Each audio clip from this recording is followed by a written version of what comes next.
Hey, good morning, everybody. I think this is just the second time I've done kind of a live thing on the YouTube channel, and we'll see how that goes. Looking forward to tomorrow to meeting for our service video, and then at 11:45 we've got our virtual coffee time. Hope to be able to see you there. Even if you've not come before to one of those times, or you can just come for a little bit of it, why not join others from ICL? Yesterday, I was reading in Genesis 15 as part of my Bible time.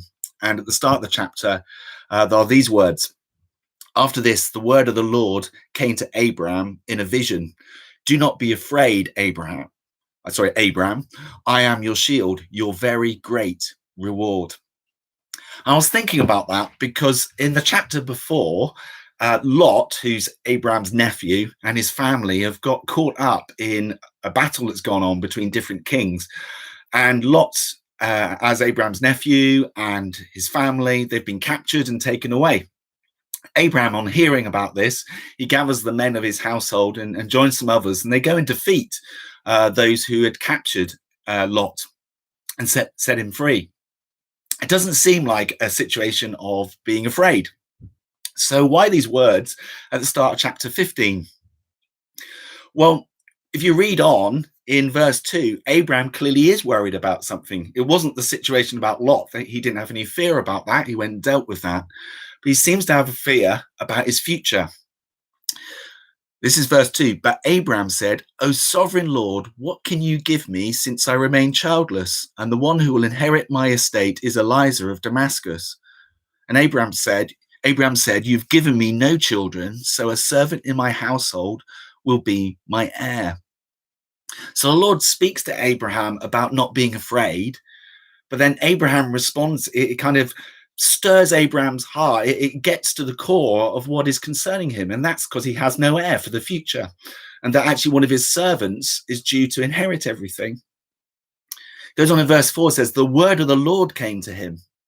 This man will not be your heir, but a son coming from your own body will be your heir.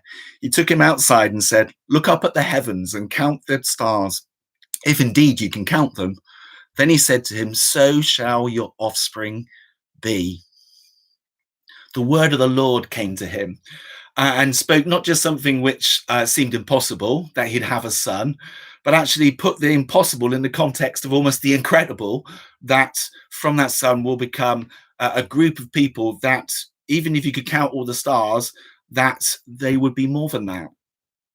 It's quite a mind-boggling image, I'm sure, for Abraham. And you can go on reading in the rest of the chapter how Abraham works that through. It does say Abraham believed the Lord. It was credited to him as righteousness. But even after that, he's still got a further question. Well, what about us today? Do we feel that we can be real and honest with God? Can we say to him what is on our hearts? If we hear words like this, do not be afraid, don't let your hearts be troubled. That's a phrase you'll hear in the talk tomorrow. Do we respond a little bit like Abraham does here? O sovereign Lord, what can you give me since? I wonder what would come after the word since for you or for me. O sovereign Lord, what can you do since this is my circumstance, since I don't have that money, since I don't have that skill, since whatever it might be that we put in. But I want to encourage us today. God hasn't changed. He's faithful. He's the same yesterday, today, and forever. The God who spoke to Abraham, do not be afraid, that I am your shield, your very great reward, is the same God now, here with us in the midst of this situation, here with you right in the circumstances. Whatever it is that maybe is of concern, whether it's something about the past that still has a hold, it's something in the present right now, or it's a concern about the future, that actually the word of the Lord can come for us as well.